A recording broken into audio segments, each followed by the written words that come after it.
bem-vindos a mais um episódio de E aí, professor? Bom dia, Walter. Olá, Martin. Como vai você?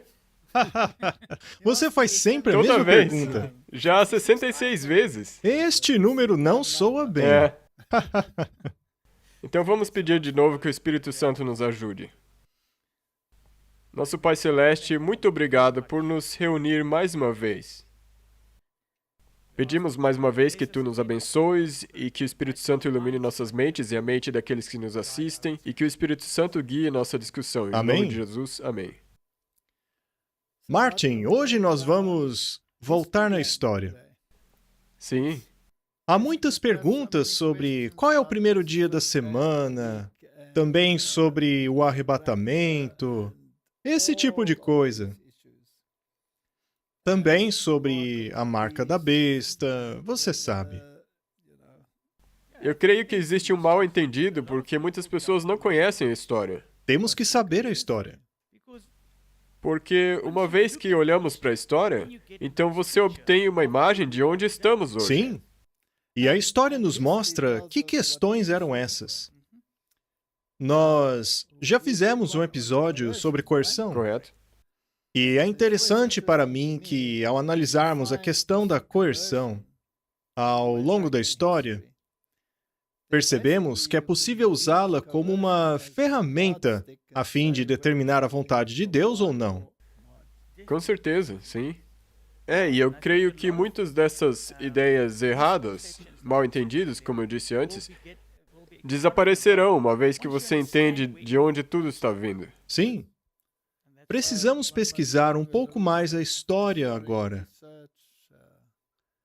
Mas antes, é importante dizer que não podemos confiar em qualquer fonte, Sim, já que a história, algumas vezes, foi reescrita.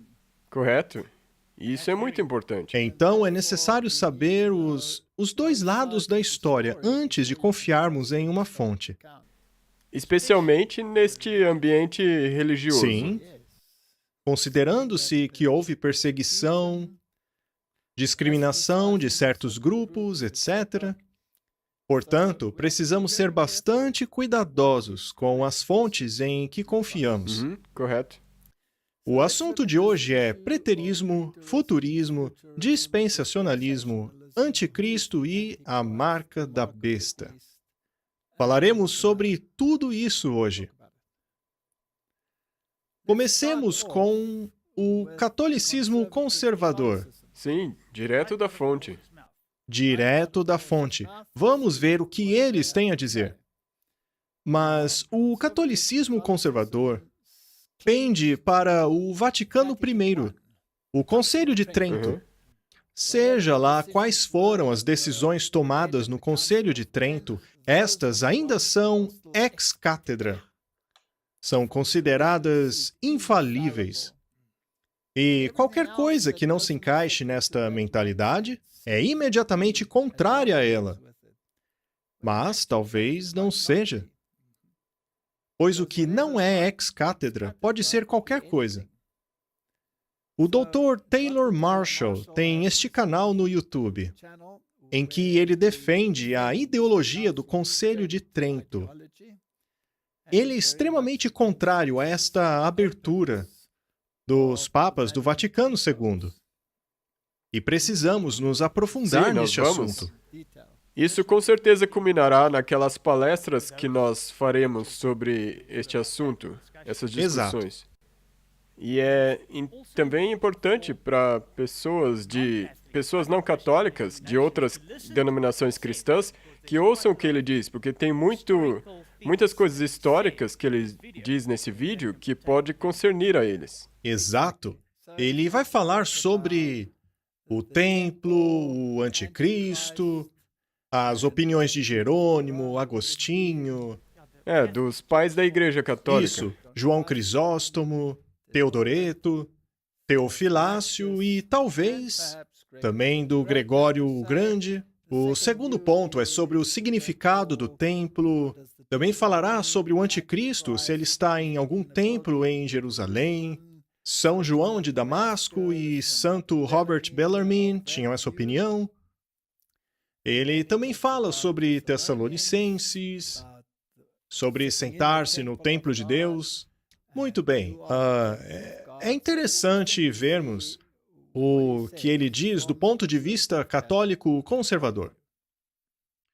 Há duas correntes nesse tema. Número 1, o templo significa que o anticristo, que é o AC, eu coloquei AC aqui, o templo significa que o anticristo será adorado na igreja. Ok? Agora, quem ensinou isso na história da igreja? São Jerônimo, Santo Agostinho, São João Crisóstomo, Teodorato, Teofilacto e talvez Gregório o Grande. Agora, a segunda visão, ainda neste bem aqui, é que templo significa que o anticristo será adorado em um edifício em Jerusalém. E os maiores defensores disso são São João de Damasco e São Roberto Bellarmino.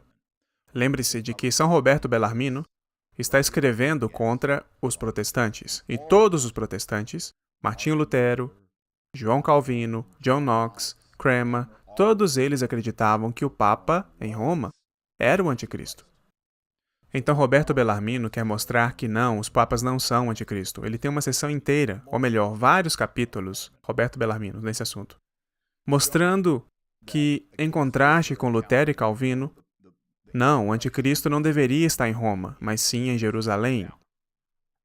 Agora, aqui está a citação de Roberto Bellarmino.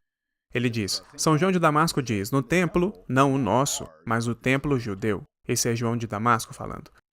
E então, Bellarmino diz, Crisóstomo, Teodorato e Teofilacto, que dizem que o anticristo irá se assentar nas igrejas dos cristãos, mas eles também dizem que ele irá se assentar no templo de Salomão.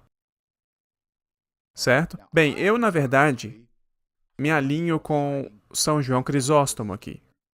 A crítica de São João diz que sim, o anticristo terá sua capital em Jerusalém.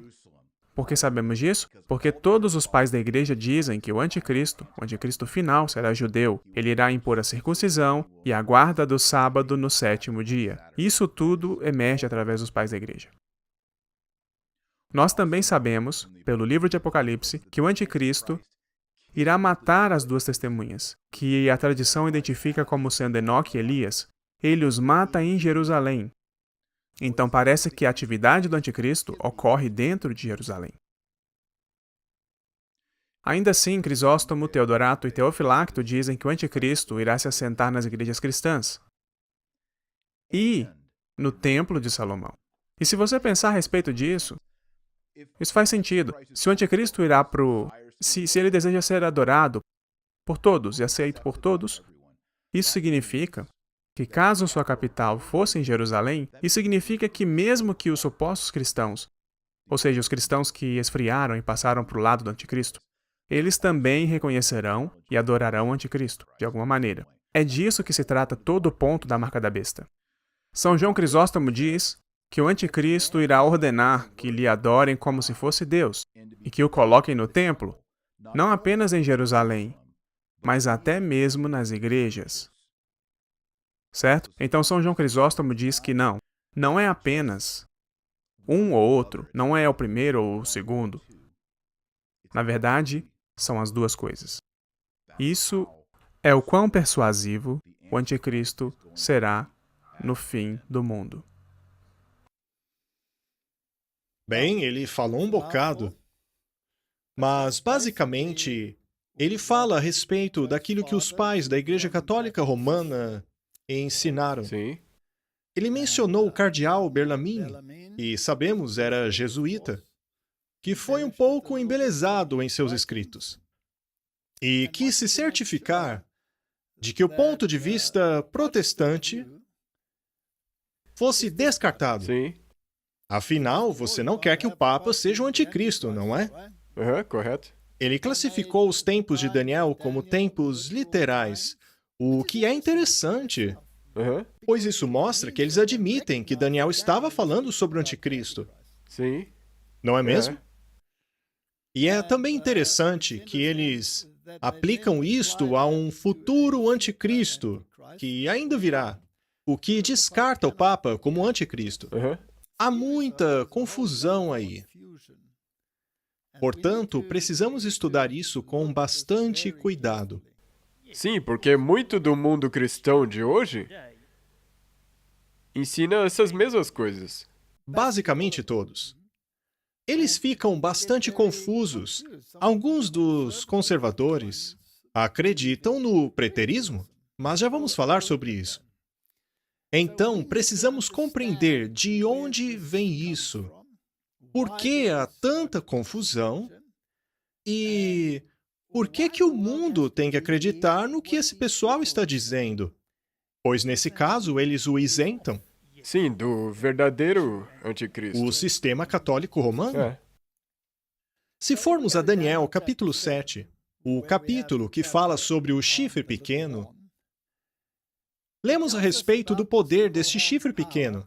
Na verdade, não é um chifre pequeno. Ele começou pequeno, mas tornou-se maior do que todos os outros. E se pegarmos os atributos do poder do chifre pequeno, vemos que são tão precisos. Quando ele surgiria? Como ele surgiria? Quando ele surgiria? O que ele faria? Ele perseguiria os santos, mudaria os tempos, anularia a lei. Uhum. Ele iria Arrancar os outros chifres. derrubar 3 reinos, etc. Portanto, apenas um poder que se encaixa em tudo isso, e é a Igreja Católica Romana. Bem, não faremos uma palestra sobre Daniel 7, mas colocaremos um link. Sim. Uma das palestras sobre o anticristo é O Homem Atrás da Máscara. Há também os 12 Pilares da Reforma. É uma outra palestra que fala sobre este assunto. Mas um de seus atributos é, ele falaria grandes palavras contra o Altíssimo. Portanto, se trata do anticristo. A palavra ante também quer dizer no lugar de. Ele senta no templo. Também é dito que ele destruiria os santos do Altíssimo, ou seja, ele faria guerra contra eles. E ele tentaria mudar os tempos e a lei. A palavra tentar é interessante, pois ninguém pode fazer isso. Correto. Não se pode alterar os tempos de Deus. Sim. Vai parecer que foi mudado. E Sim, todo mundo vai obedecer a isso. Mas a lei não pode ser mudada. mas ele tentaria. Sim. Ele tentaria. Agora, quando se fala em tempo, quando o tempo começou? Em Gênesis. Em Gênesis capítulo 1, o ritmo da semana começou, em que o 7º dia era o dia de descanso. Exatamente. Correto? Esse era o ritmo da semana. Ao longo da história, houve tentativas de se mudar o ciclo da semana para 10 dias ou indefinido, mas nunca funcionou. O mundo continua num ciclo de 7 dias. E então essa profecia de tempo que diz que eles foram entregues em suas mãos por um tempo, 2 tempos e metade de um tempo. Outras traduções já colocaram 1 ano, 2 anos e meio ano.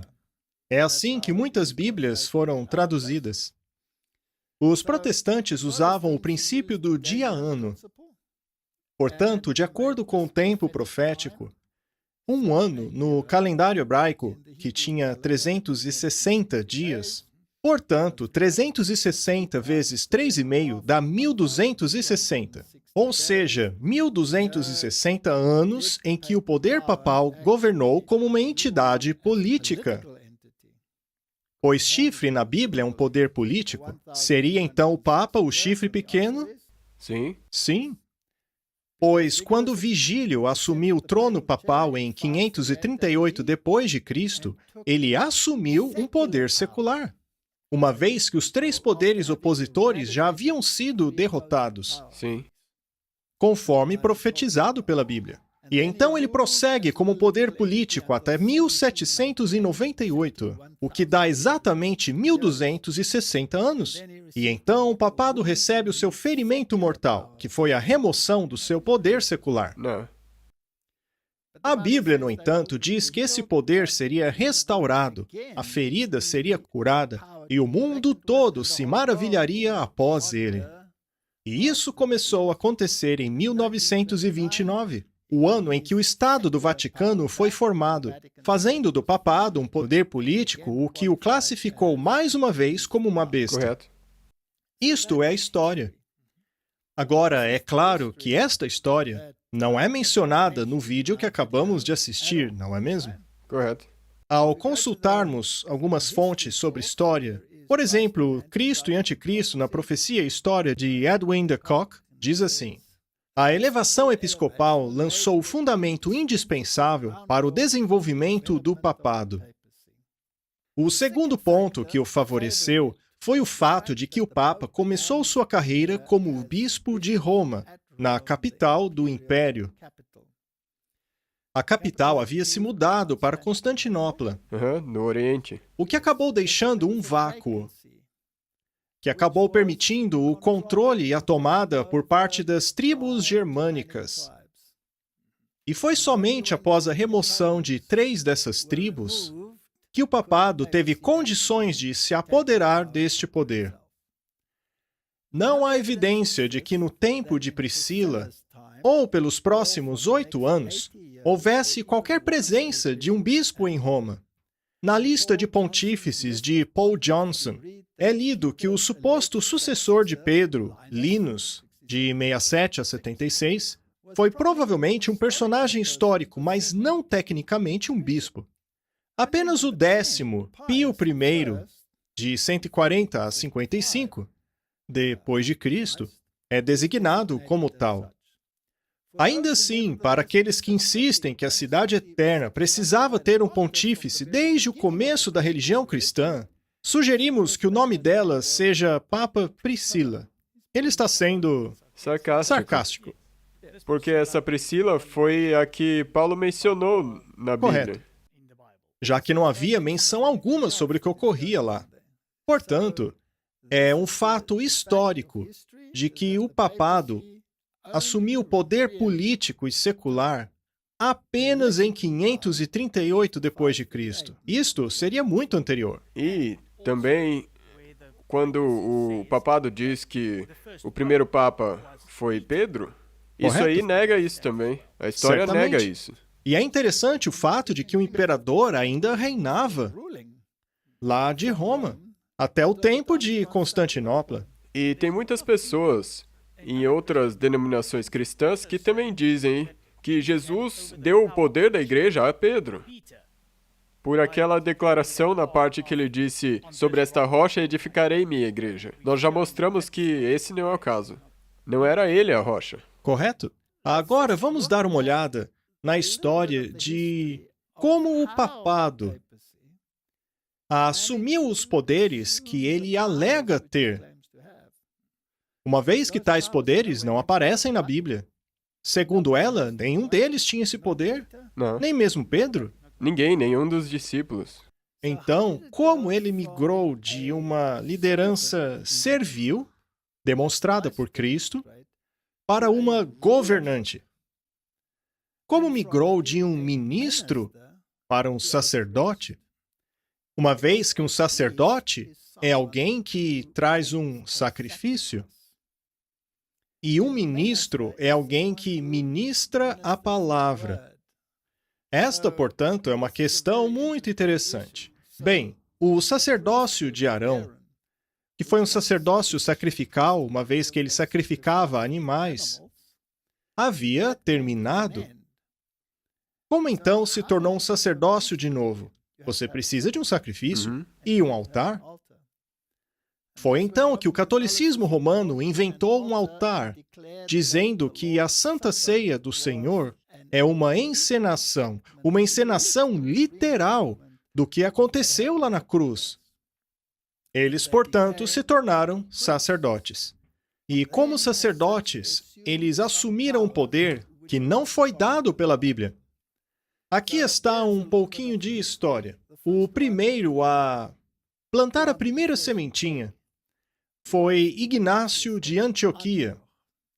Na primeira parte do 2º século, Ignácio, o bispo da Antioquia Síria, escreveu várias cartas enquanto era escoltado por uma guarda armada até Roma, onde foi martirizado. Em suas cartas encontramos, pela primeira vez, uma eclesiologia que exalta um bispo acima do resto do presbitério. Agora, tinha-se a ideia de que um indivíduo era mais importante do que o restante. Enquanto que, na verdade, devemos ser irmãos e irmãs, todos no mesmo nível. Sim. O próximo foi Irineu. No 2º século, ele apresentou a infabilidade virtual. Muito interessante. Isso não existia no início do cristianismo.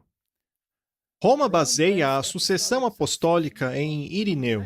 Em sua obra Contra Heresias, ele linka os bispos através do direito da ordenação até Pedro. Irineu também desenvolveu o conceito da infabilidade, veritatis certum, e ele também desenvolveu a base para a teologia mariana católica. Aqui podemos ver a podridão começando a se estabelecer. E cedo. Desde cedo, isso é o 2º século. Afinal, o diabo jamais descansaria por 2 séculos. Ele passaria a agir Imediatamente. desde o início. O próximo foi Tertuliano. Ele desenvolveu o conceito de clero. Isto estabeleceu a distinção entre clero e os leigos. E é interessante que, quando falamos sobre traduções bíblicas, o local onde se coloca a vírgula se torna muito importante. Lembre-se dos apóstolos, dos anciãos e dos irmãos para outros irmãos. O que é diferente de dos apóstolos e anciãos, vírgula, seus irmãos. Neste caso, há uma distinção. Mas não era assim no início do cristianismo. Assim, uns são mais importantes do que os outros. Exatamente. No Novo Testamento, a palavra grega kleros pode significar sorte, como lançar a sorte, ou também lote, porção, parte.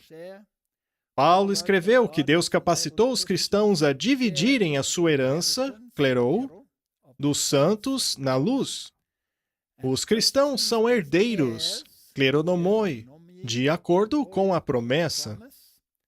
Desta forma, todos os cristãos constituem o clero. Isto sim é bíblico.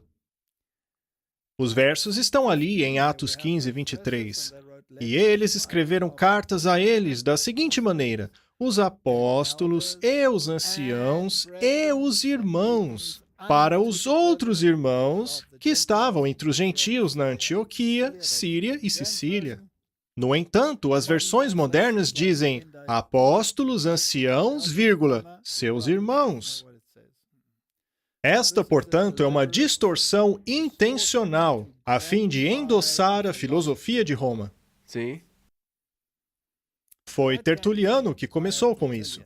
E agora temos Cipriano. Ele elevou os clérigos à posição de sacerdotes. É um após o outro, não? Cipriano alegou que o bispo era um sacerdote sacrificial. Tanto judeus como gentios eram familiarizados com a ideia de sacerdotes e sacrifícios, mas Cipriano foi o primeiro a relacionar essa nova religião, o cristianismo, com as outras religiões desta forma. Basicamente, o que ele fez foi neutralizar o sacrifício de Jesus Cristo. Sim.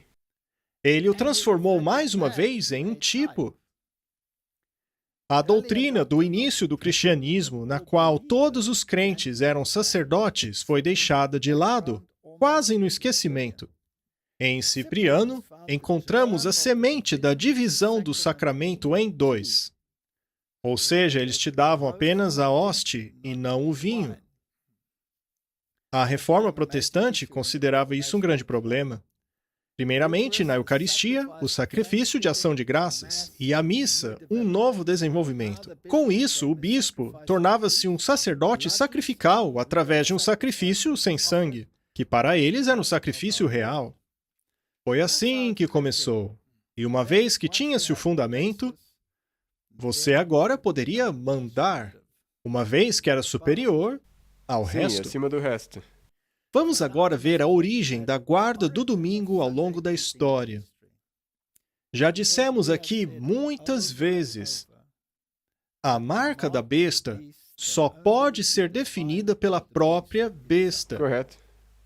E os critérios estabelecidos para bestas são tais que se encaixam somente na Igreja Católica Romana. 100%. de acordo com todos os reformadores, sem exceção. Sim, e é isso que a Bíblia ensina. Correto? E até mesmo os primeiros proponentes dessa ideia foram martirizados. Sim. Mas não vamos tão fundo assim. Portanto, essa história é antiga. E a Igreja Católica Romana, como sendo a besta, alega que a mudança do sábado para o domingo é a marca de seu poder eclesiástico. Sim, e nós temos que olhar para a história para ver se isso era assim desde o começo. Correto? Por acaso os cristãos foram facilmente do verdadeiro sábado para o domingo? Precisamos saber disso. Justin Martyr e outros como ele encontraram um terreno comum entre o cristianismo e o mitraísmo. O mitraísmo era o culto ao deus Sol dos persas. Entre a elite dos líderes É. de Roma, ele tornou-se a preferência, especialmente pela maneira como foi construído. Como Mitra, a organização dos grupos era administrada de maneira a adequar-se a seus propósitos. E importada da Pérsia, começou a ter suas raízes em Roma no 1º século depois de Cristo. A partir do 2º século, já florescia. É interessante que no início do cristianismo, houve uma mudança em Roma, em que transferiram a adoração de um deus para outro deus, de maneira que o deus Sol tornou-se proeminente nos 2 primeiros séculos. Sim, e é importante também notar que Roma, da qual eles estão falando, o mundo romano nessa época ainda era pagão. Se trata de Roma pagã, dos imperadores e da elite. Sua popularidade em Roma era tão antiga quanto a do próprio cristianismo, já que o próprio Nero passou a adotá-la. 2 séculos antes de Constantino, o imperador Adriano, de 117 a 38, também se identificava como Sol, como mostra suas moedas.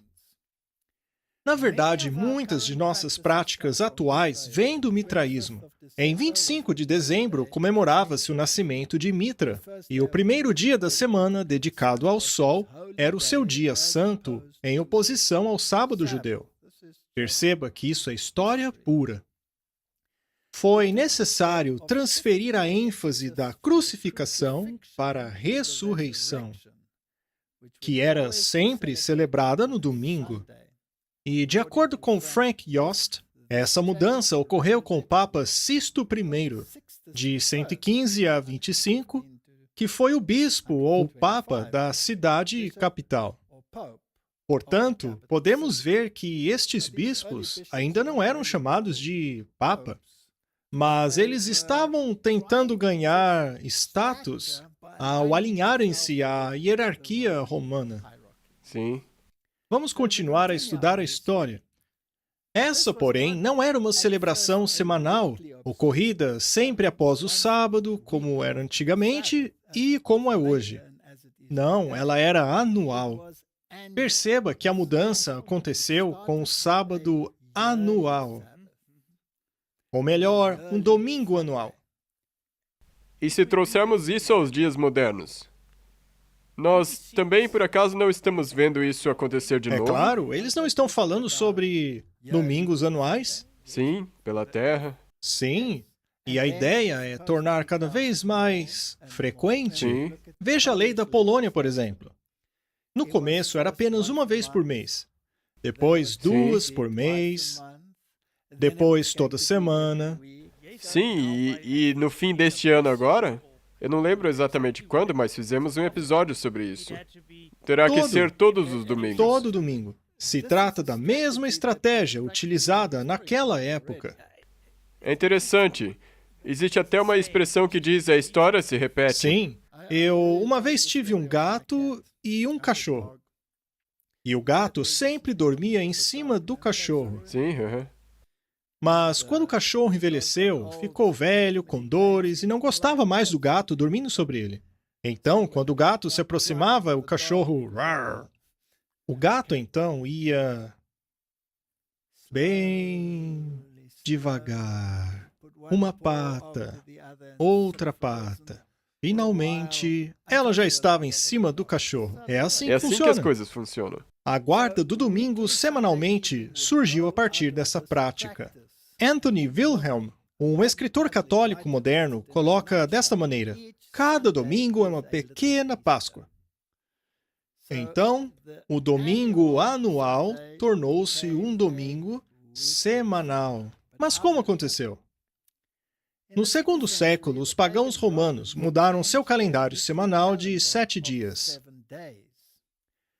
Eles não mudaram o número dos dias, mas mudaram a sua ordem.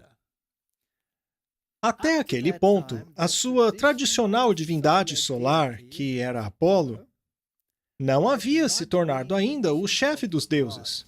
Júpiter ainda era o principal deus. Consequentemente, o segundo dia da semana era dedicado ao Sol. O primeiro dia era o dia de Saturno, uma vez que eles adoravam a Saturno. Mas agora, por causa do mitraísmo, o Deus Sol se tornou muito mais importante. Então, numa reforma drástica do calendário, os romanos colocaram o dia do Sol na primeira posição, chamando-o de Dia do Sol. E foi assim que o Dia do Sol veio à existência, com um nome que retém até os dias de hoje. Lembre-se, era um dia pagão.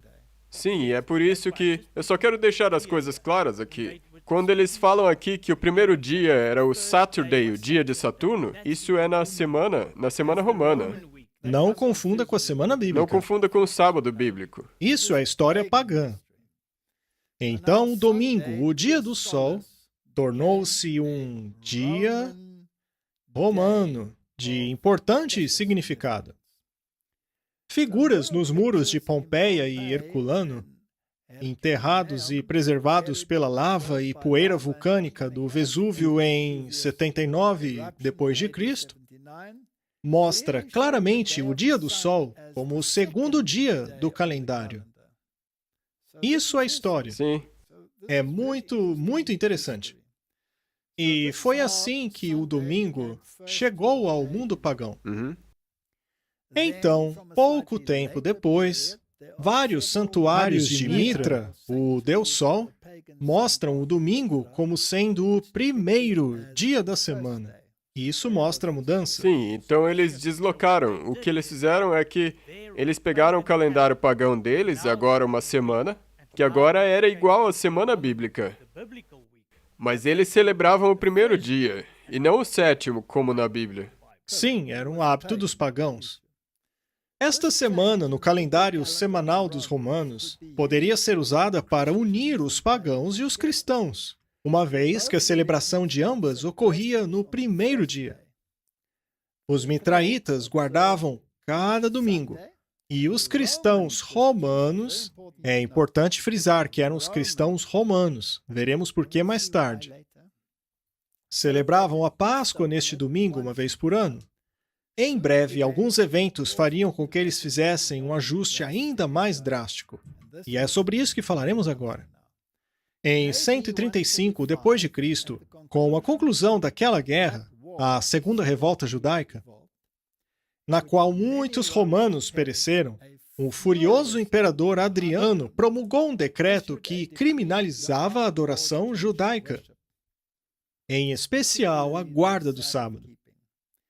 Você vê? Quando os judeus reconstruíram Jerusalém, depois da destruição ocorrida no ano 70 d.C., eles estavam em constante conflito em relação a Roma. E na revolta, eles mataram muitos romanos, o que deixou o imperador Adriano furioso. Ele decidiu, então, erradicar o judaísmo da face do planeta. Da face da terra, sim. E ele, então, enviou seus soldados e eles destruíram Jerusalém completamente. Uma destruição ainda maior do que a do ano 70. Ele criminalizou a religião judaica. Ele basicamente eliminou o judaísmo. Ele os espalhou. e proibiu a sua adoração, o que incluía O o sábado, sábado. sim.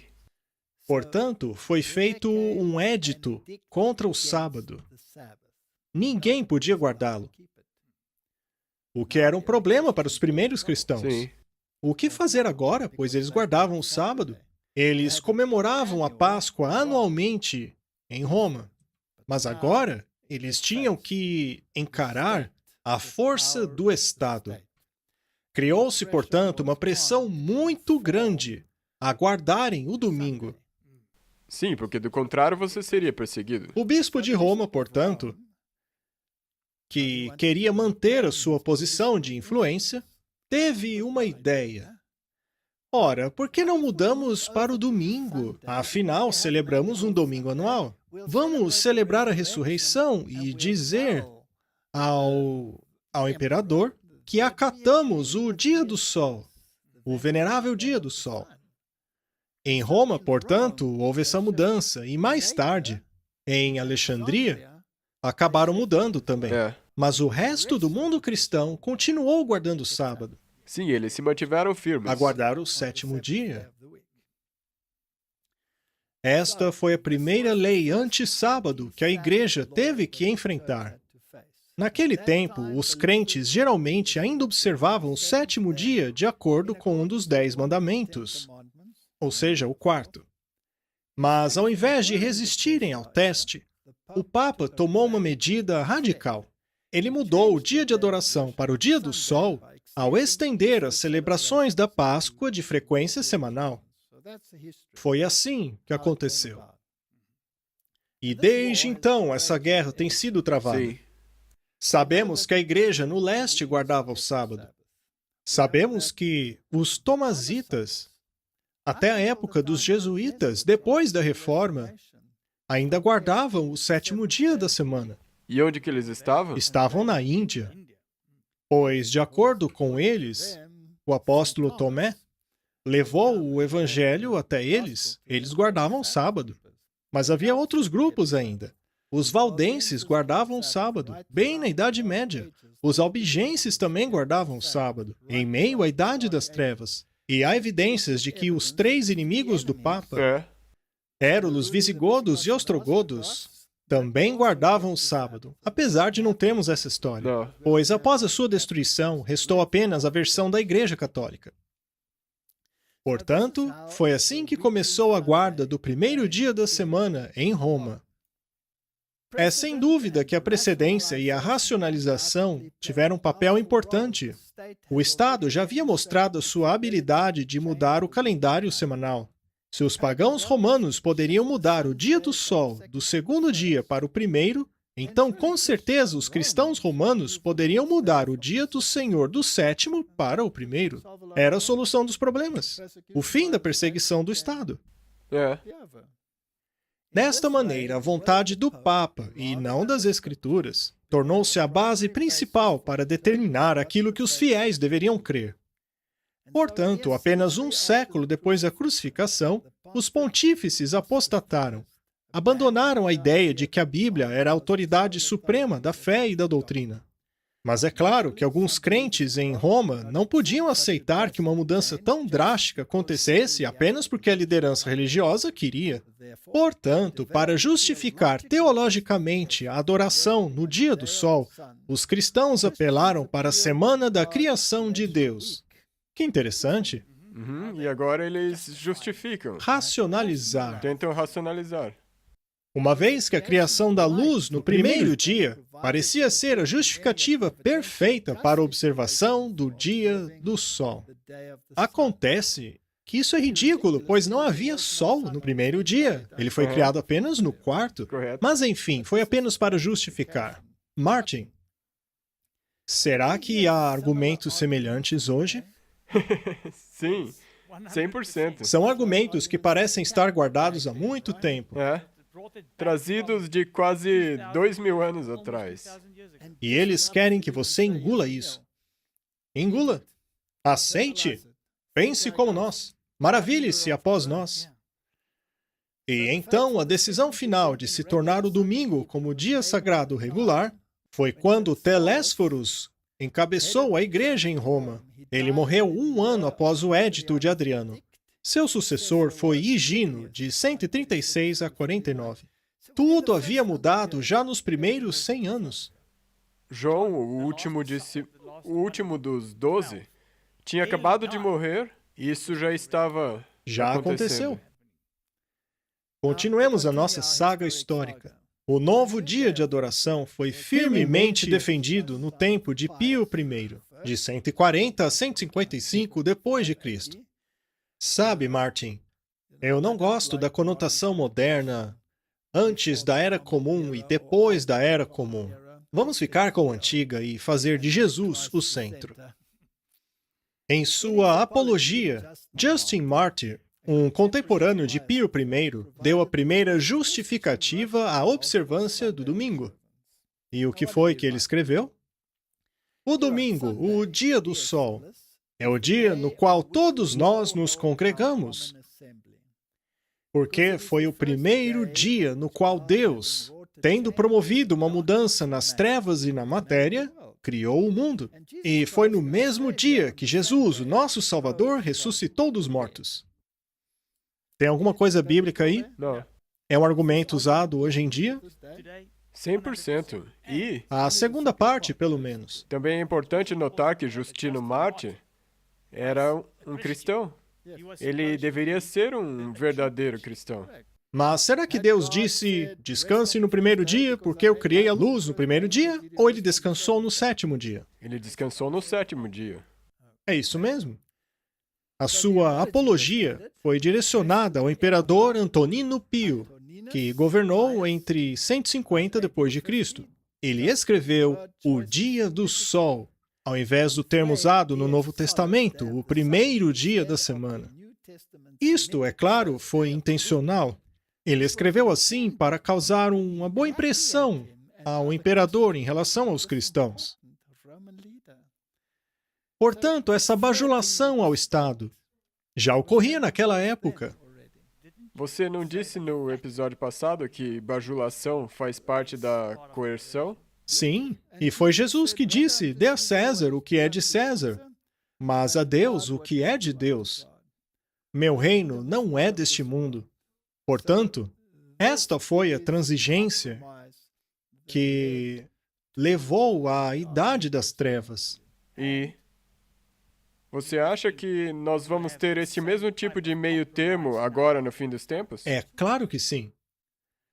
E, de acordo com esse historiador, Justin Martin estava perdendo seu tempo, pois foi martirizado mesmo assim. Justin Martyr foi, na verdade, um nacionalista com tendências secretistas. Justin compartilhava do antissemitismo de seus compatriotas. Ele argumenta em seu diálogo a Trífo que a observância do sábado era uma ordenança mosaica temporal, ordenada por Deus exclusivamente aos judeus, como uma marca para diferenciá-los para a punição que eles tanto merecem por causa de suas infidelidades. O autor aqui complementa, que homem ignorante. E é verdade, ele está sendo ignorante aqui. E ouvimos esses mesmos sentimentos atualmente. Sim, mas sabe o que é interessante, Martin? Ele disse aqui que era uma punição para os judeus e que o sábado era para os judeus. Mas havia judeus na semana da criação? Não. Não, E Abraão também não era judeu? não. Aliás, você sabia que a palavra judeu não aparece na Bíblia? Ela foi apenas traduzida desta maneira. O termo correto é judio. É. Esta declaração, portanto, é bem interessante. Você sabe quem mais disse que o sábado e muitas das outras leis foram dados somente por causa da desobediência dos judeus? O Corão? O Corão diz a mesma coisa. Ou seja, ignore o sábado de Deus. Ignore as leis de saúde de Deus, uma vez que o Corão também diz que todas aquelas leis, com exceção do porco, foram dadas aos judeus apenas por causa de sua desobediência, assim como o sábado. Então, na verdade, é uma punição. Este, portanto, é um argumento muito velho, que originou-se com os pais da igreja. Então, é dito que Deus disse: você deve fazer do sábado um deleite. E eles fazem como se fosse uma punição. Ótimo ponto. Isto é típico de toda uma teologia que durou séculos, uma iniciativa cristã de se separar dos judeus e de tratá-los com desprezo. Costumes judeus característicos como circuncisão e a guarda do sábado foram proclamados como sinais da depravação judaica. Ora, mas elas não foram ordenadas por Deus? E, na verdade, elas apontavam na direção de Cristo. É isso mesmo. E agora a coisa começa a ficar muito interessante, pois chegamos neste ponto em que este bloco de poder começa agora a mostrar a sua força. Ele ainda não tem poder secular. Não, ainda estava somente no campo Ainda religioso. é um poder religioso, porém exerce influência no Estado. No Conselho de Laodiceia, entre 343 e 381, o catolicismo procurou eliminar a observância do sétimo dia completamente. Eles precisaram de 300 anos É, para se livrar do sábado. Não é interessante? correto. Este esforço é uma prova de que, até mesmo naquele tempo, havia cristãos que persistiam em observar o sétimo dia. E isso é verdade, Martin, pois por que eles iam fazer uma lei tão forte se não havia ninguém guardando o sábado? É. Se todo mundo tivesse obedecendo a isso já no segundo século, eles não teriam que ter esses concílios 200 anos depois. Exatamente.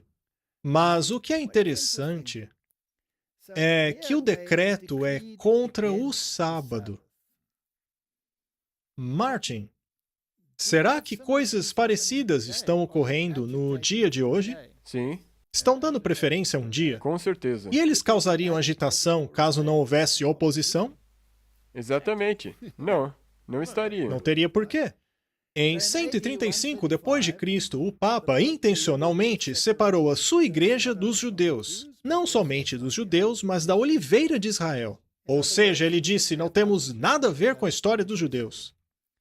É como pegar uma tesoura e cortar fora o Antigo Testamento. E ainda justificar isso com o Antigo Testamento? É, É é impressionante. mesmo. Desta maneira, o pontificado tornou-se o anticristo. O papado e seu sistema abdicaram os direitos da aliança de Yahvé e Israel, anunciadas a Abraão, que foi o originador das bênçãos, aquele em quem todas as famílias da terra seriam abençoadas e cumpridas no Messias, que é o Criador e Senhor do sábado.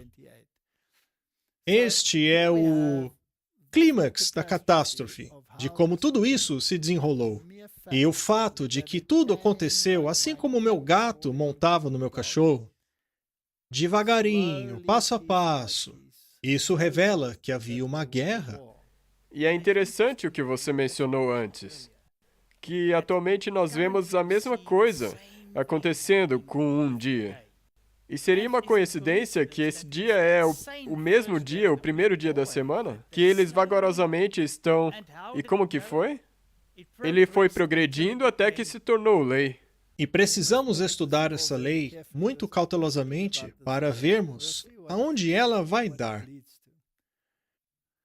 Vamos analisar o Concílio de Laodiceia. Ainda que seja decisiva esta evidência, não é a mais forte que temos a oferecer. Historiadores de todas as épocas, todas as crenças, fizeram muitas menções à ação do Concílio de Laodiceia, que aconteceu em 364 d.C. McClintock e Strong fizeram as seguintes afirmações. Crisóstomo, em 360 d.C., concluiu uma de suas homilias dispensando sua audiência de suas respectivas e ordinárias ocupações. O Conselho de Laodiceia, em 364 d.C., intimou que os cristãos descansassem no dia do Senhor. Isso descrevendo de uma maneira amena. Em referência à influência das decisões daquele conselho, ele diz: 60 cânons foram publicados, que foram todos aceitos pelas demais igrejas. Em sua sinopse, ele diz: o cânon 29 proíbe que os cristãos observem o sábado judaico. Aqui, pela primeira vez, estão usando esse termo sábado judeu em todos os seus documentos oficiais. E é interessante para mim, Martin, que tenham proibido cristãos e não judeus a guardarem Sim. o sábado. Veremos que essa teologia se desenvolverá baseada em dois grupos. Vamos ver no que vai dar. Nestas duas declarações, temos toda a verdade, que o concílio forçou a observância do primeiro dia e que proibiu a observância do sábado. É importante enfatizar que esse concílio aconteceu em menos de meio século, a partir do Édito de Constantino, que estabelecia a observância do venerável Dia do Sol como dia de descanso. Ele promulgou um decreto de descanso dominical. Correto. Mas no concílio de Laodiceia, a Igreja Católica expandiu o decreto, adicionando uma lei anti-sábado. Será que vai acontecer a mesma coisa de novo? Nós temos visto esse dia de descanso, nós já mostramos várias vezes. Sim. Esta aliança europeia pelo dia de descanso, todo mundo. Muito bem. Como vimos no primeiro vídeo, foi dito que este anticristo que haverá de vir, é claro, ignorando o que já está aí, né? Forçaria todos a guardarem o sétimo dia. É. Mas os cristãos não percebem que, ao aderirem a essa ideia, é que, de acordo com essa teologia, os cristãos já teriam sido arrebatados. Ou seja, não afetaria os cristãos. Não, porque eles terão sido arrebatados. Supostamente arrebatados. Sim, Supostamente. O arrebatamento secreto. Continuando com o concílio de Laodiceia, como diz o historiador, ele foi tomado das mãos dos imperadores pelos papas e conselhos, e o descanso foi forçado como um... Colocarei aqui o texto original, que está em latim. Ele diz assim... Bem, é claro, os leitores podem ler por eles mesmos. Nós, é claro, vamos traduzir. E a tradução diz o seguinte: os cristãos não podem judaizar, descansando no sábado, mas devem trabalhar neste dia. Esta é a lei anti-sábado. Antissabática. Devemos trabalhar nesse dia. Mas, dando preferência ao dia do Senhor, devem descansar, se possível, como cristãos. Mas, se forem encontrados judaizando, que sejam então separados de Cristo. É direto ao ponto, não? É uma lei católica. E essa era a lei católica romana que era aplicada. Correto? Essa lei é ex cátedra. Portanto, é infalível. Não se pode mudá-la. Não. E talvez os céticos deveriam tomar nota do que aconteceu aqui. Sim. Essa lei não era somente não poder fazer nada no domingo por causa do descanso dominical, mas sim forçar as pessoas a não guardarem o sábado verdadeiro. Exatamente. E qual é a conclusão que chegamos com esse concílio de Laodiceia? É a de que a religião cristã havia sido aceita pelos imperadores, os cristãos eram heróis, que Constantino introduziu a primeira lei de descanso dominical, e na época de Justiniano, ela estava sendo aplicada. Portanto, em menos de 100 anos após a decisão do Papa Leão, Justiniano submeteu a todos, sejam judeus, gentios ou cristãos, à fé católica, da qual a substituição do sábado pelo domingo era uma parte proeminente. Os crentes precisavam fazer uma profissão pública dentro de 3 meses, sob a pena de serem declarados infames, destituídos de todos os seus empregos e incapacitados de deixar qualquer herança por testamento, e tinham todas as suas propriedades de qualquer natureza confiscadas. Martin, Não estão falando sobre isso hoje em dia também? Bem, o Fórum Econômico Mundial. Isso, eles ainda não relacionaram a um dia, mas estão trabalhando nisso. Mas eles estão trabalhando nisso por causa da mudança climática. Foi o que eu disse, estão trabalhando nisso. Agora, se avançarmos no tempo, ao Concílio de Trento, quando os jesuítas estavam totalmente no controle. Esse concílio ocorreu depois da Reforma Protestante. E, como vimos nos episódios anteriores, muitas coisas haviam sido restauradas pela Reforma Protestante. Mas até mesmo os próprios reformadores discutiram a respeito do sábado. E aqui, no Concílio de Trento, no qual os reformadores disseram sola Escritura, a Bíblia e somente a Bíblia, a questão do sábado e do domingo foi a chave do porquê Roma poderia sim condenar os protestantes.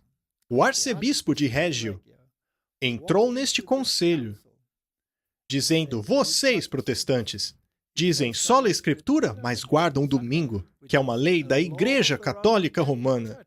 Acabamos de ver na Eles história. mostraram isso. Portanto, vocês não são protestantes. Vocês não passam de rebeldes. Roma, então, passou os seus decretos, negando cada princípio da reforma protestante.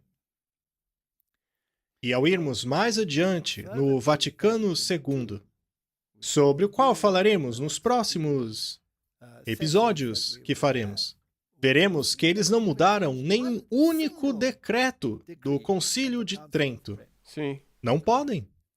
Precisa estar em harmonia com o Concílio de Laodiceia. Aqui temos uma pequena repetição daquela batalha. E os protestantes falharam. Sim. Portanto, no primeiro concílio do Vaticano, o Concílio de Trento, cada lei e regra baseada em tradição, que havia sido introduzida pela Igreja Católica desde o início, foram firmemente estabelecidas. Eles condenaram o protestantismo justamente na questão do sábado e do domingo. E precisaram seguir adiante, uma vez que a reforma não apenas introduziu Cristo como sendo o centro da religião e a Bíblia como a norma, mas também condenaram o papado como anticristo. Bem, uma vez que condenaram a reforma, precisavam agora encontrar uma contrafação para essa questão do anticristo. Sim. E então vieram os jesuítas com duas doutrinas, o preterismo e o futurismo. E é importante para os que nos assistem, que são de outras denominações cristãs, que percebam que a guarda do domingo originou da Igreja Romana, Desde os tempos pagãos. desde tempos pagãos. E houveram leis criadas, especialmente a partir do quarto século, que perseguiam qualquer pessoa que guardasse o verdadeiro sábado. Correto. E assim continuou por séculos. E agora chegamos a, como você disse, 1000 anos depois. Isso mesmo. Então, a este ponto de agora, a lembrança do verdadeiro sábado foi substituída pela tradição. E Jesus não começa o quarto mandamento dizendo: lembra-te do sábado? Talvez soubesse que seria esquecido, não? Vejamos essas duas questões, preterismo e futurismo. Eu acho fascinante que os jesuítas consigam colocar duas doutrinas opostas no mundo, oriundas da mesma organização. E o fato de que o mundo cristão engoliu as duas Ambas elas. é incrível, É. pois são completamente opostas uma à outra. E é interessante que dentro de uma denominação, as duas doutrinas são propagadas, o que é impossível. É. Portanto, o que é o preterismo e de onde ele veio? Alcazar foi o jesuíta espanhol que propôs o preterismo. Através da interpretação preterista, todas as profecias relacionadas ao anticristo foram jogadas para trás, na tentativa de encaixar o seu cumprimento antes do colapso do império. Isto eximiria o Papa e o deixaria livre deste título. Portanto, o preterismo alega que o anticristo foi um indivíduo, ainda que a Bíblia diga muitos anticristos. Sim. Mas, enfim, que foi uma pessoa específica chamada Antíoco Epifânio IV, um rei grego. Naturalmente, o problema com essa teoria é que o poder do chifre pequeno veio do quarto reino de Daniel, isto é, Roma. Dessa forma, não pode ser um rei grego. E eu acho impressionante que as pessoas acreditem nisso. Certa vez conversei com um pastor de uma denominação protestante. Ele veio à minha casa acompanhado de um jovem, na tentativa de me convencer de que o Papa não era o anticristo, ele era um preterista. E o jovem estava lá, sentado, enquanto o pastor tentava me convencer a todo custo que Antíoco Epifânio era o anticristo.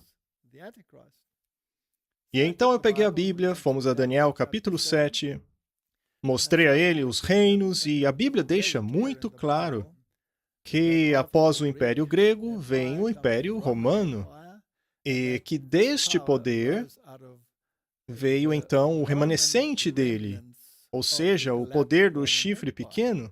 E eu mostrei tudo isto na Bíblia. E eu disse, veja, não pode ser um rei grego, ele veio da era romana.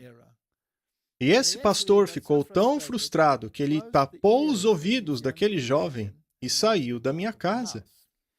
Ele não queria que o jovem ouvisse. Portanto, vale a pena estudarmos este assunto. Então, por favor, todo mundo, abram seus ouvidos e ouçam isso. Sim.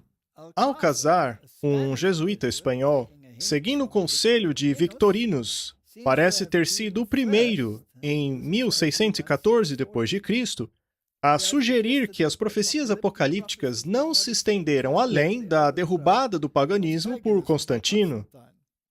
É comum que se diga que o jesuíta espanhol Alcazar foi o fundador da escola preterista. Mais uma vez, isto é história. Aqui temos os escritos de Alcazar. Podemos ver aqui na direita o emblema dos jesuítas, e era assim que ele ensinava o assunto. E é interessante que muitas das igrejas protestantes engoliram essa história direitinho, especialmente as conservadoras.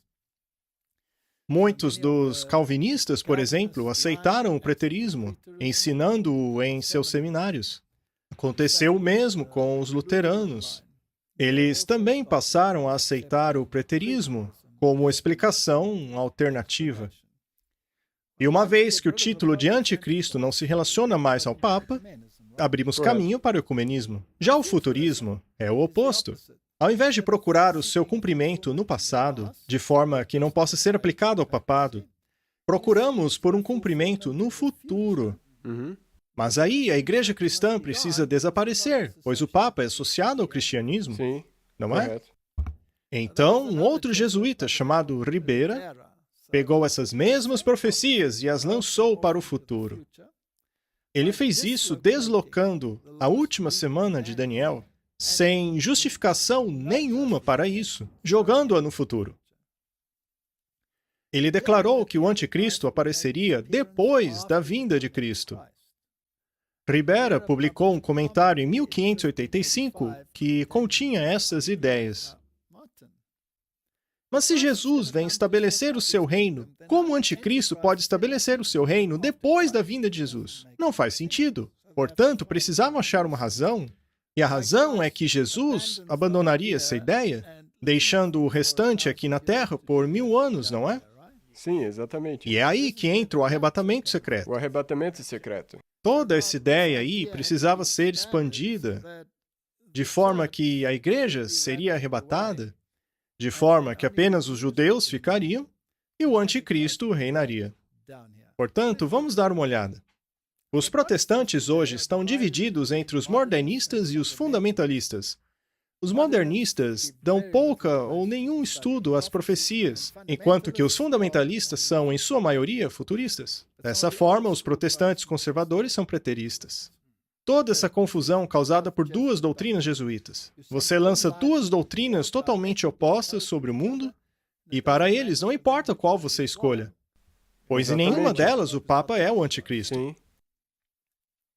Francisco Ribera foi um doutor jesuíta em teologia, nascido na Espanha, que começou a escrever o seu longo comentário em 1585. Perceba que as duas teorias foram escritas praticamente ao mesmo tempo. Há pouca diferença. E ele a publicou em 1590. Aqui temos uma citação do livro Romanismo e Reforma, da Igreja da Inglaterra, ainda em 1800. Existir o uso feito das profecias por parte dos reformadores não é um assunto leve ou sem importância. O sistema de interpretação profético, conhecido como futurismo, consegue resistir a esse uso.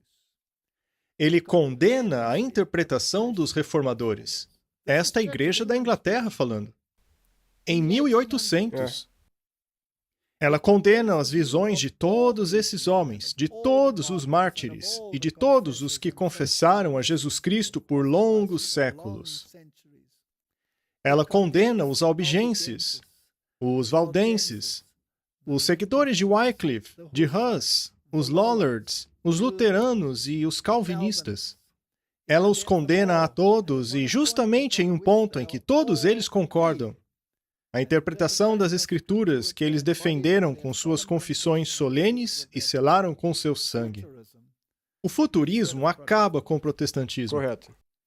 E é incrível que os protestantes se chamem de futuristas. Eles protestam contra o quê, então?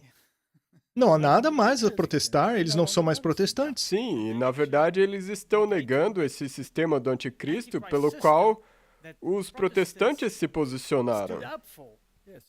E eles não acreditam mais nisso. Houve um bispo muito eloquente. Claro, um jesuíta também.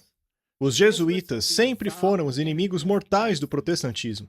E a única razão pela qual o preterismo e o futurismo existem é por causa da sua habilidade tremenda de venderem uma mentira. Correto.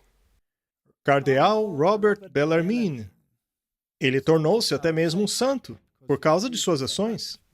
E ele é o cara que foi mencionado pelo Dr. Taylor no primeiro vídeo que nós mostramos. Ele é um dos apologetas jesuítas mais conhecidos, tendo publicado seus trabalhos entre 1581 e 1593. Você percebe que todas essas mentiras saíram ao mesmo tempo? Temos aqui o longo título de seu livro, palestras polêmicas concernentes aos pontos de disputa entre a fé cristã e os hereges de seu tempo. Os hereges são os protestantes, é claro. Ele negava o princípio de dia-ano. Ele defendia que o reino do anticristo seria um período no futuro de 3 anos e meio. Ele, portanto, acabou com o princípio dia-ano. E o mundo protestante engoliu tudo o que ele falou. Ainda assim, pensam que são protestantes. E além de tudo isso, ainda desenvolveram o dispensacionalismo, porque agora precisamos de uma justificativa. Pois lembre-se, Jesus virá, sua igreja será arrebatada e os judeus finalmente reinarão. Ora, como isso funciona? Bem, precisamos de muita acrobacia para criar essa doutrina. Um subproduto do futurismo é o dispensacionalismo. É uma tentativa de dividir a história em 7 dispensações, como costumava ensinar Scofield. Se você tem uma Bíblia Scofield, esta teologia está toda explicada lá nos comentários. Os defensores desse sistema dizem que a dispensação do reino segue a dispensação da graça, que diz que os judeus pregarão o evangelho do reino para todo mundo após a igreja ter sido arrebatada. Durante esse período, o anticristo aparecerá. E depois de fazer uma aliança com os judeus, ele os trairá e passará a persegui-los, mas finalmente será destruído pelo aparecimento de Cristo ao final dos 7 anos. Eles então modificaram tudo e criaram uma dispensação. Sim, porque aí eles podem justificar por que que tem um arrebatamento secreto e tem ainda um reino na Terra. Temos, portanto, o período cristão, que é o período de graça, e então o período do reino, enquanto os judeus reinarão e Jesus volta e reina lá em Jerusalém. Mas a igreja já terá sido arrebatada. Eles ficam no céu. Isso é uma grande confusão. Analisemos essa teologia cuidadosamente. Os proponentes desta teologia foram Lewis Perry Chafer. Ele é fundador do Seminário Teológico de Dallas e define o dispensacionalismo nas seguintes palavras. O dispensacionalismo acredita que, através das eras, Deus está buscando dois propósitos distintos. Um é relacionado com a terra, com pessoas terrenas e objetivos terrenos, que envolve o judaísmo, enquanto o outro é relacionado ao céu, com objetivos celestiais, que é o cristianismo. Daniel Peyton Fuller descreve de uma maneira um pouco diferente. Ele era o preceptor do Seminário Teológico Fuller e define o dispensacionalismo assim. A premissa básica do dispensacionalismo são os dois propósitos de Deus expressados na formação de dois povos que mantêm sua distinção através de toda a eternidade. Deus, portanto, parece ter dois objetivos. Um deles aparentemente falhou, então foi adiado. Eventualmente, ele será bem-sucedido, enquanto que o outro é o cristianismo. Dietrich Bonhoeffer, se você se lembra bem dele, diz que todo homem é um indivíduo. Nós já lemos muitas vezes isso, não precisamos ler de novo. Temos uma escolha individual, mas não no caso deles. Sim. Ou você pertence a eles ou àqueles. E como funcionaria se você fosse um judeu cristão? Neste caso, você é um homem bastante confuso. Mas, enfim, o Messias que você espera como judeu cristão não é o mesmo Messias do cristianismo. Uma vez que, no pensamento judaico, o Messias é um libertador nacional e não um libertador do pecado. Ray Dunning, escrevendo no Dicionário de Teologia Beacon, diz assim: as ideias mais populares do dispensacionalismo se relacionam com seus ensinos escatológicos, ou seja, o que acontece no fim dos tempos. O reino do céu deles se refere à terra, a um governo nacionalista. Você percebe para onde estão indo? Que Jesus ofereceu para os judeus, mas que estes rejeitaram. Desta forma, o plano divino para Israel precisou ser adiado para mais tarde. E, como uma espécie de arranjo interino, a igreja foi conduzida.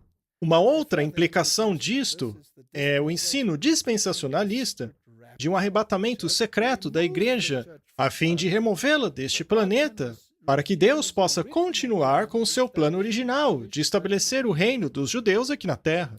Que bagunça! Jesus sempre falou do reino de Deus. Ele nunca falou de um reino judaico aqui na Terra. Não, e é por isso que Jesus... Eles esperaram a mesma coisa quando Jesus veio a primeira vez. Isso mesmo. Parece que entenderam errado duas vezes, não? Temos aqui o pastor Kevin Gore dizendo o seguinte: por que eu discordo com os 5 pilares do dispensacionalismo? Veja que mesmo entre eles não há concordância. Este pastor não concorda com o dispensacionalismo e ele tem boas razões para isso. Ele escreve: as ideias mais populares do dispensacionalismo se relacionam com os ensinos escatológicos. Baseando-se na visão calvinista que vê a aliança como incondicional, o dispensacionalismo está profundamente interessado na nação de Israel e em sua relação com a terra da Palestina, a qual os dispensacionalistas insistem será possuída no final dos tempos para o estabelecimento de um reino judeu terreno, para assim cumprir a promessa de Deus feita a Davi. Isto seria durante o milênio. Temos alguns arrebatamentos acontecendo em Israel nas notícias. Não podemos esquecer que o Estado judeu, da maneira como temos hoje, é uma entidade artificial. Ela foi criada depois da guerra, sendo que o dinheiro que a financiou veio das sociedades secretas do mundo. Esta é a pura verdade. Então, se pudermos colocar nessas palavras, defender esse futurismo e dispensacionalismo literalmente colocou a nação judaica naquele lugar, Correto? para poder manter isso vivo. Isso mesmo. Mas ainda assim, eles rejeitam Jesus Cristo como o Messias que já veio. Eles esperam pelo Messias que ainda virá.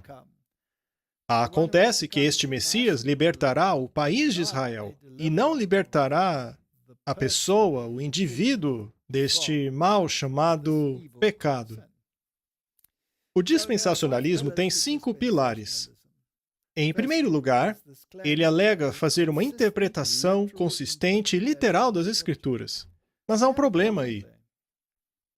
Pois quando Israel finalmente reinar, ela será servida por todas as antigas nações inimigas delas. Acontece que elas não existem mais. Então, para ser literal, você fará o quê? Vai ressuscitar todas elas também para servirem Israel?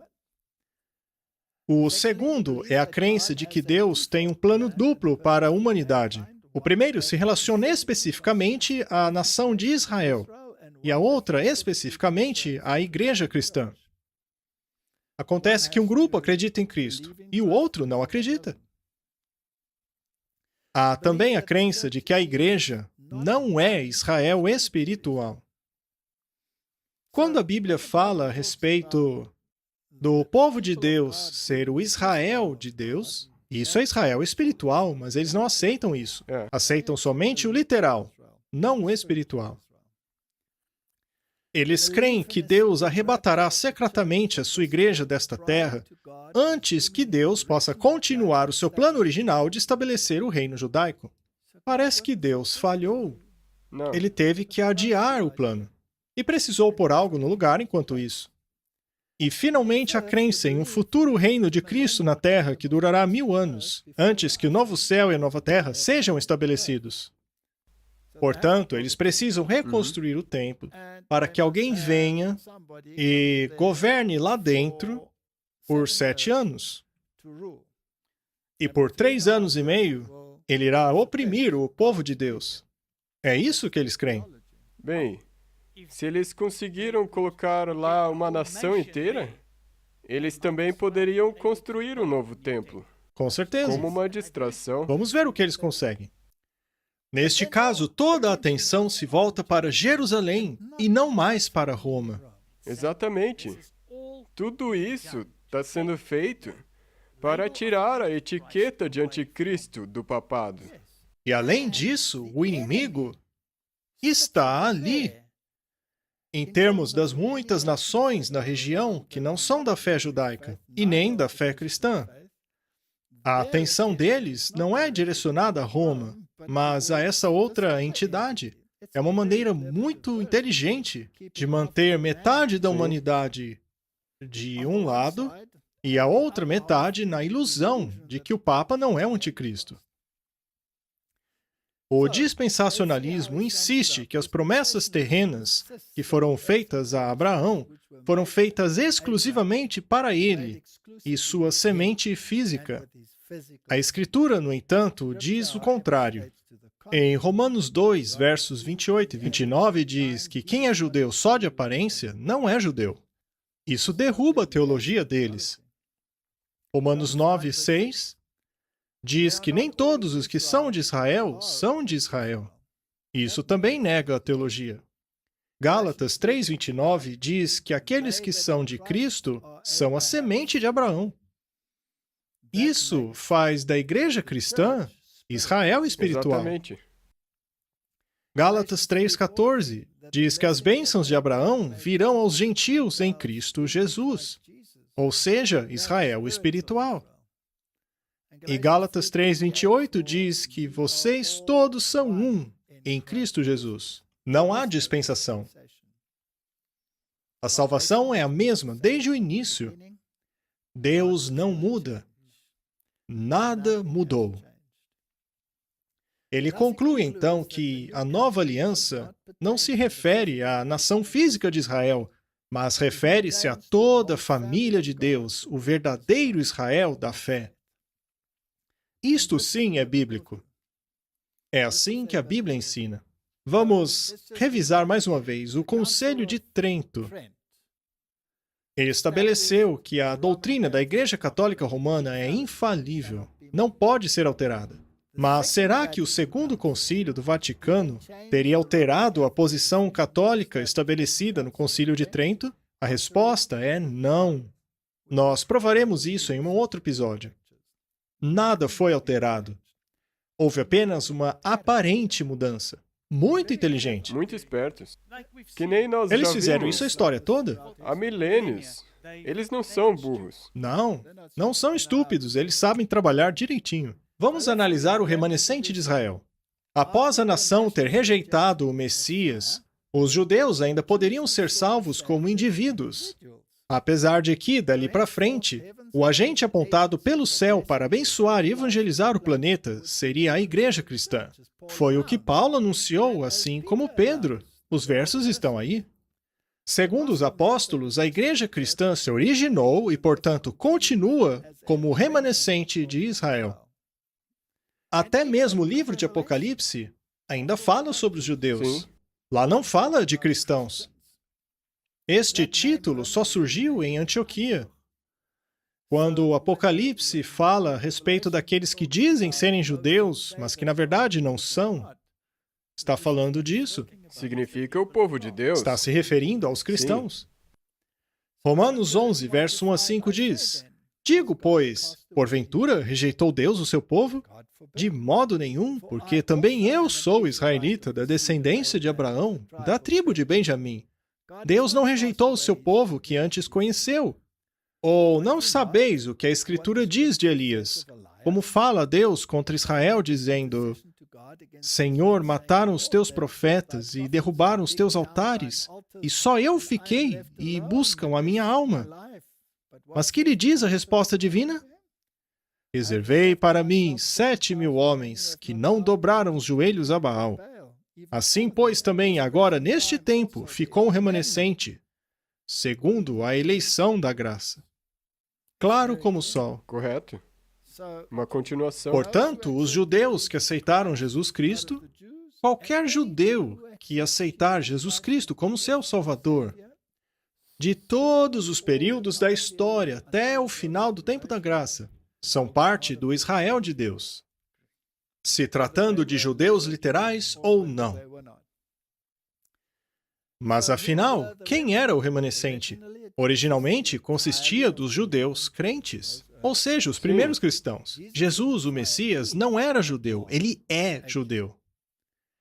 Em sua única conversa teológica com um gentio, a mulher no poço de Samaria, ele disse até mesmo: salvação é dos judeus. Afinal, eles tinham o plano da salvação em tipo. Já os cristãos, em antítipo. O tipo encontrou o antítipo. Não foi uma substituição, e sim uma continuação. Não? Na verdade, os dispensacionalistas chamam a nossa teologia de teologia substitutiva. Eles a condenam. Acontece que não pode haver um evangelho diferente, pois, de acordo com o Apocalipse, que evangelho precisamos pregar? O evangelho O eterno. evangelho eterno, ele não muda. Cada um dos apóstolos era judeu. O Novo Testamento é um livro judeu escrito por hebreus, com a possível exceção de Lucas. O cristianismo começou na Palestina com o remanescente de Israel, e não como uma instituição gentílica. A mãe do cristianismo não foi Roma, mas Jerusalém. Não a Igreja Católica, mas a Igreja do Leste. Eu espero que tenha ficado bastante claro. Espero que sim. Pois é, A história torna claro onde estamos na linha do tempo. correto? É por isso que a história é tão importante. Ela nos ajuda a ver a progressão da apostasia se infiltrando na igreja. Sim. Podemos ver também que havia um conflito entre a igreja do leste e a igreja do oeste. Vemos que havia um conflito entre elas também. Eventualmente, sabemos que Roma foi a vencedora, que acabou tomando conta de tudo. É. A sua liturgia, a maneira como faziam as coisas, começaram a se infiltrar. Mas as Bíblias ainda eram diferentes. A Igreja do Leste usava o Textus Receptus, enquanto que a Igreja do Oeste passou a usar a Bíblia Latina e a Vulgata e as outras traduções que vieram a partir dela. E chegou uma hora em que houve uma separação entre a Igreja Ortodoxa e a Católica. Apesar da teologia de ambas ainda ser parecida e a ortodoxa ter adotado muitas das coisas católicas. Mas o interessante é que esse racha ocorreu por causa de uma disputa entre ambas pela supremacia.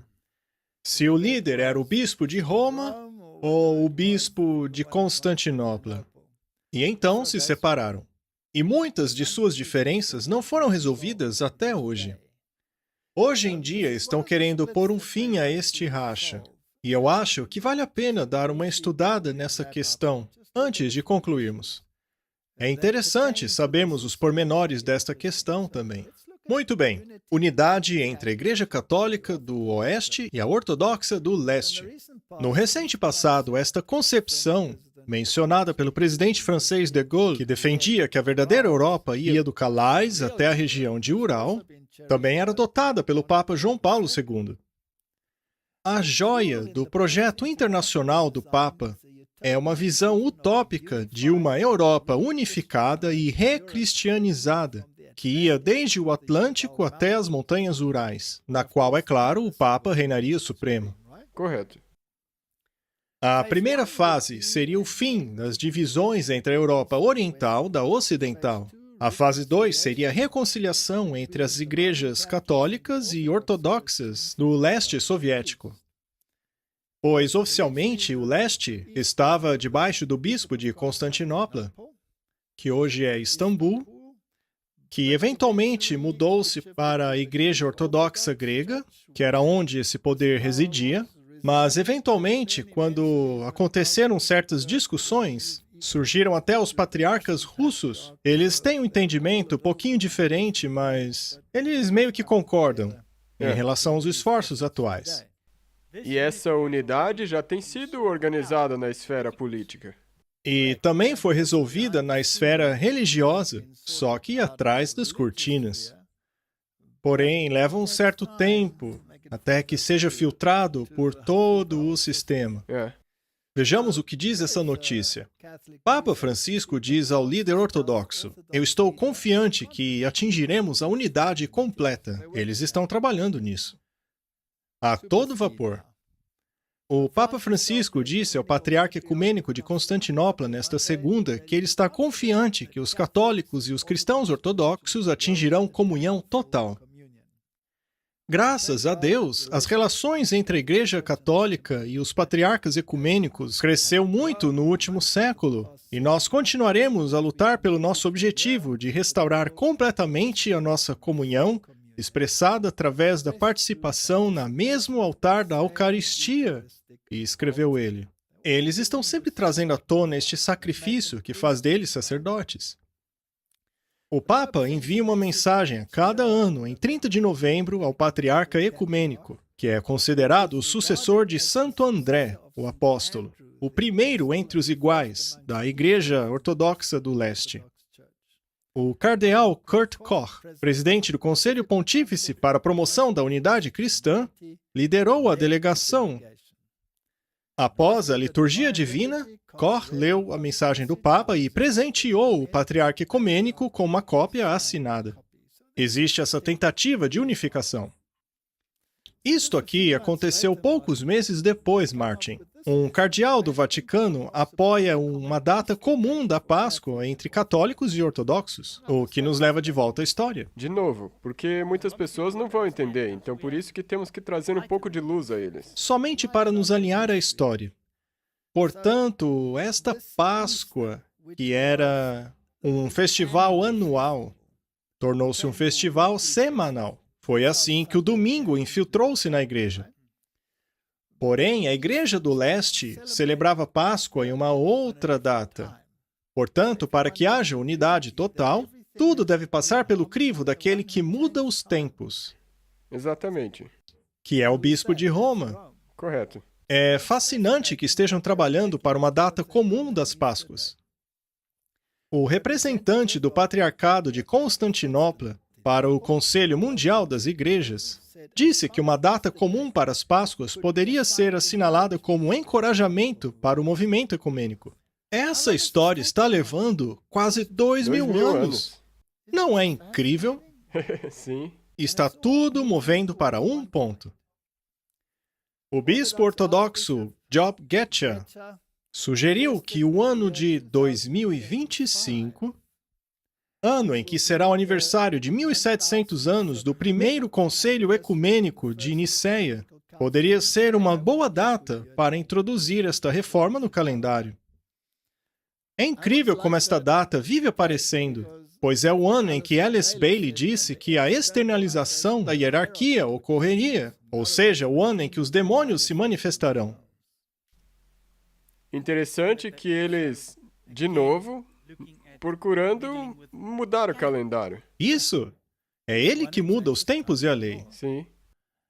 O primeiro Conselho de Nicéia aconteceu em 325 e decidiu que a Páscoa seria celebrada no primeiro domingo depois da lua cheia, seguido da primavera, tornando a data mais possível para a Páscoa 22 de março e a menos provável para 25 de abril. Hoje, as igrejas ortodoxas utilizam o calendário juliano para calcular a data da Páscoa, ao invés do calendário gregoriano, que foi introduzido em 1582 e é utilizado pela maioria do mundo hoje. E sabemos que os jesuítas promoveram a utilização do calendário gregoriano.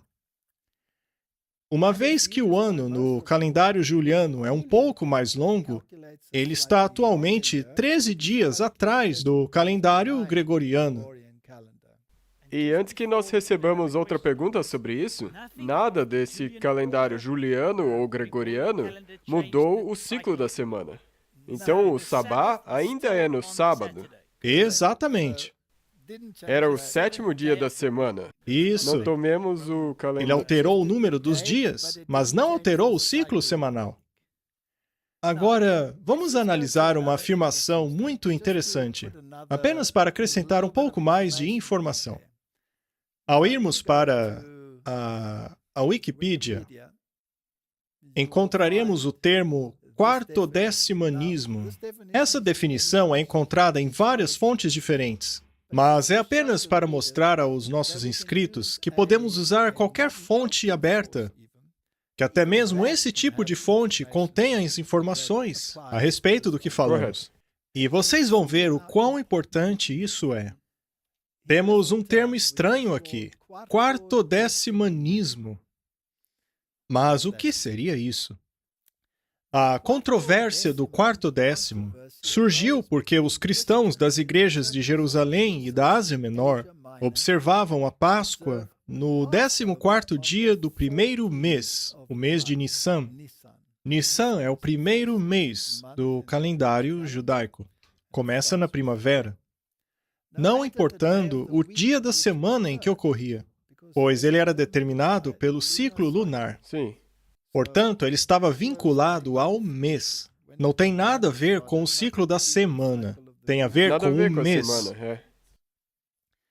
Enquanto que as igrejas em Roma mudaram a prática para celebrar a Páscoa sempre no domingo, seguido da primeira lua, seguida do equinócio vernal, chamando-o de o dia da ressurreição do Salvador. A diferença foi transformada em uma controvérsia eclesiástica quando a prática foi condenada pelo Sínodo dos Bispos. Vamos direto ao ponto, Martin. Os judeus, sob a orientação dos fariseus, e lembre-se que Paulo disse, em sua teologia, no que concerne a essas coisas, ele fica ao lado dos fariseus. Ele era contra os saduceus. Muito bem, os fariseus calcularam o 14º dia. É por isso que o termo é quartodecimanismo. Aqueles que guardam o 14º dia. Este dia era determinado pelo aparecimento da lua nova, o que poderia ocorrer em qualquer dia da semana. Portanto, a cada ano poderia acontecer em um dia diferente. Acontece que Roma decidiu que não precisa acontecer no domingo, o primeiro dia da semana. E é interessante que os judeus saduceus também eram inclinados a celebrarem no primeiro dia da semana. Como sempre, discordavam dos fariseus. E aí surgiu esta discussão. Isso é apenas para mostrar o quão importante este domingo anual era para eles. Sim. Pois o domingo anual da Páscoa funcionou como a porta que abriu a possibilidade do domingo semanal. A respeito das disputas sobre a data em que a ceia do Senhor deveria ser celebrada, disputas conhecidas como controvérsias pascuais, o 40º é a primeira já registrada. Eles discutiam isso. Na metade do segundo século, essa prática na Ásia Menor era para concluir o jejum pré-pascual, e a ceia deveria acontecer no 14º dia de Nissan. Esta era a igreja do leste, era onde a verdadeira igreja estava. Os cristãos. Foi em Antioquia que começaram a chamá-los de cristãos. Quando a cevada estava madura, depois da lua nova, próximo ao mês de Nissan do calendário lunar judeu, não importando o dia da semana em que ocorresse, a data em que o sacrifício pascual era oferecido, quando o segundo templo ainda estava de pé, o dia em que as pessoas punham de lado o fermento, aqueles que observavam essa prática eram chamados de os 40º. Isto porque praticavam a sua celebração no 14º dia do mês de Nissan. Quando eles mudaram o calendário para que combinasse com o calendário pagão, com o banquete de Ísis, ou o banquete de Ishtar, que tornou-se Easter, Páscoa em inglês depois, mas quem muda os tempos e a lei é Roma. Ninguém mais. Não haverá um futuro anticristo. Esta questão era importante. Desde então, passaram a celebrar a crucificação sempre na sexta e a ressurreição sempre no domingo. Mas os primeiros cristãos não faziam assim. E como nós vimos, por isso que quando a guarda semanal do domingo começou, eles chamaram de mini Páscoa. Isso. Um exemplo primitivo foi a exigência do Papa Vítor I, de 189 a 99, depois de Cristo, que todos deveriam celebrar a Páscoa no domingo. Está vendo a história? Está aí, confirmado, em uma fonte moderna e aberta. Mais tarde, ele excomungou os cristãos na província da Ásia Romana que continuavam a observar a Páscoa no dia 14 de Nissan, uma vez que esse dia neutralizaria o domingo da Páscoa, a data da Páscoa dos judeus. A invenção papal da Páscoa dominical foi tingida com o paganismo. Mesmo assim, no Concílio de Nicéia, o imperador Constantino deu apoio a ela e a impôs em todo o território. Ele, portanto, eliminou o dia original bíblico, ou seja, os tempos, e introduziu o seu próprio tempo. Não um futuro anticristo, mas o próprio Papa. Sim. Agora, poderia acontecer que o dia original bíblico, que variava os dias da semana ao longo do tempo, pudesse ocasionalmente bater com o domingo proposto pela Igreja Romana. Mas Roma queria distanciar-se da maneira bíblica. Ela queria impor a sua maneira, ou seja, no domingo. E um domingo determinado por ela, e não a Bíblia. Correto. É muita arrogância. Agora, isso é 100% direta oposição a Deus. Exato. Agora, em 2001, aconteceu das datas coincidirem. O Papa que estava na ativa era o Papa João Paulo II. E o que ele fez? Assim como em ocasiões anteriores, ele mudou a celebração da Páscoa em uma semana. E todo o Ocidente obedeceu ele. Ninguém se perguntou como se pode mudar a Páscoa em uma semana. Isso não é mudar os tempos. Sim, está mudando Ele muda os tempos ao seu bel prazer. Então, em 2001, aconteceu de a lua cheia cair no domingo, no dia 8 de abril, o que coincidiu com a Páscoa judaica. A Páscoa foi, portanto, adiada uma semana e celebrada no domingo 15 de abril.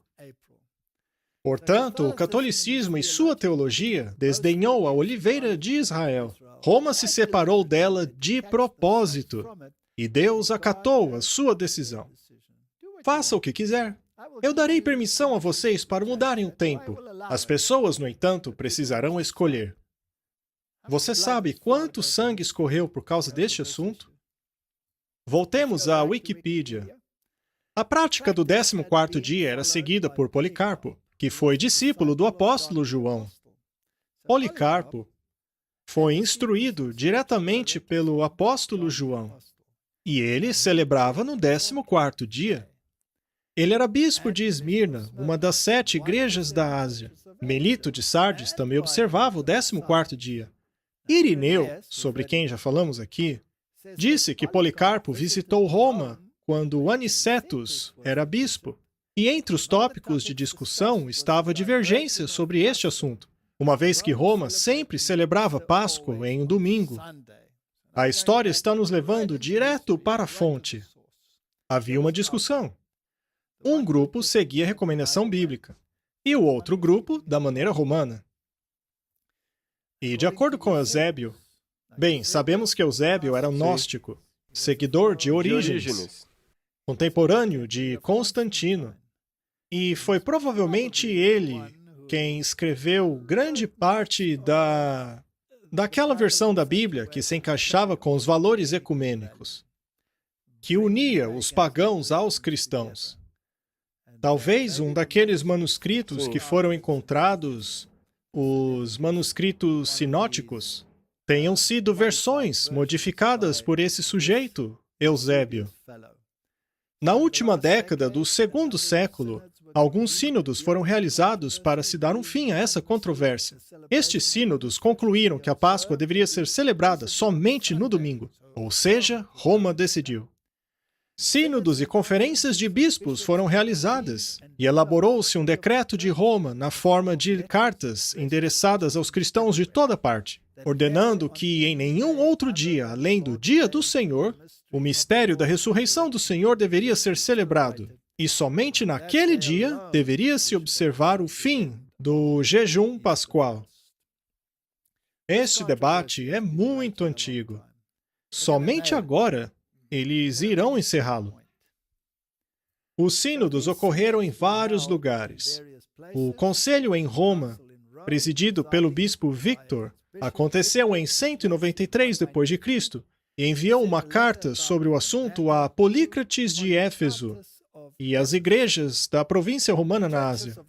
E, dentro daquele mesmo ano, Polícrates presidiu um conselho em Éfeso, no qual compareceram vários bispos de toda a província, que rejeitaram a autoridade de Vítor e mantiveram a tradição pascual na província. A Igreja do Leste então disse, não vamos obedecer a Roma, vamos obedecer à Bíblia. E o que ele fez? Excomungou a todos.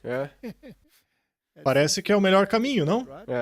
Você não poderá comprar, não poderá vender, eu simplesmente me livrarei de você. Exatamente.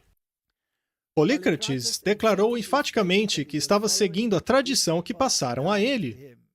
Nós observamos o dia exato, sem adicionar, sem subtrair, pois na Ásia grandes luzes já adormeceram, que haverão de ressurgir no dia da vinda do Senhor. Interessante, não? Qual era a crença deles quanto à ressurreição? Que na volta de Jesus, os mortos vão ressuscitar. Isso mesmo. Todos estes observam o 14º dia da Páscoa de acordo com o Evangelho, não se desviando em nenhum aspecto, mas seguindo a regra da fé. E eu também, Polícrates, o último de vocês, procedo de acordo com a tradição dos meus parentes, alguns dos quais segui de perto.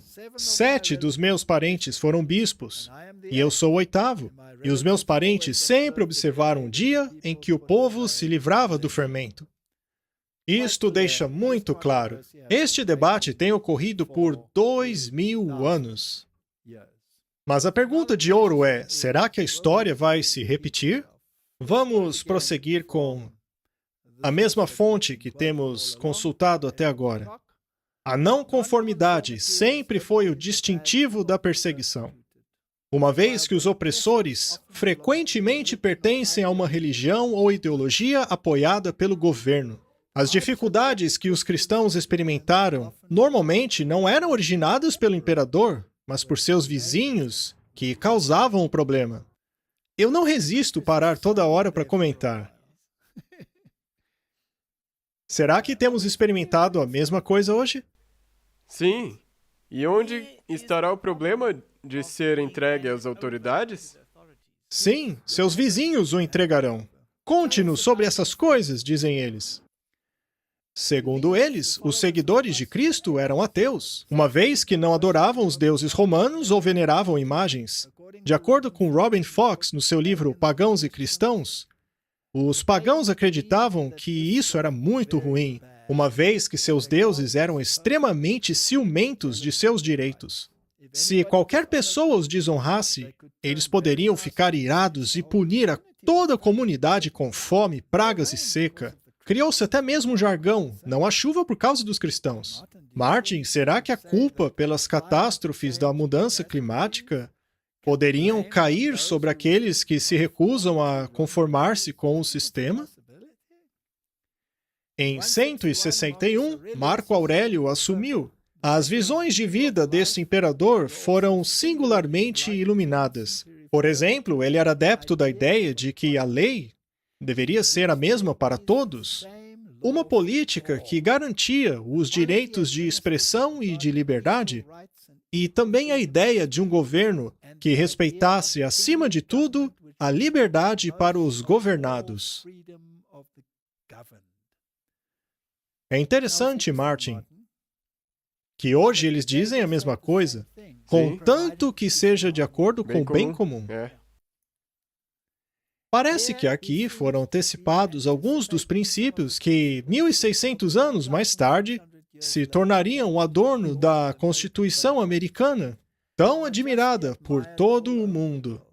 Era esperado que este imperador fosse mais tolerante do que o resto dos romanos, mas ele não foi. Parece que o sangue dos cristãos fluiu mais profundamente durante o governo de Marco Aurélio, o filósofo, do que nunca antes. Eu acho que acontecerá de novo. Sim. Eu acho que é importante perceber que, embora este líder possa parecer, Manso e liberal. não o subestime. Exato.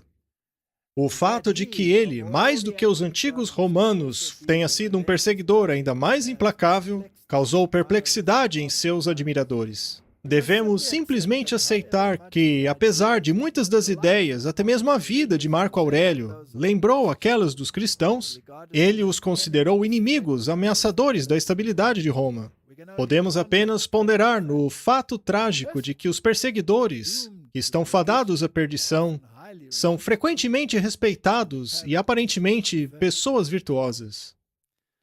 O engano é tão profundo que hoje temos um sistema em que os líderes morais do mundo estão abraçando todas as ideologias pagãs e incorporando-as às leis das nações.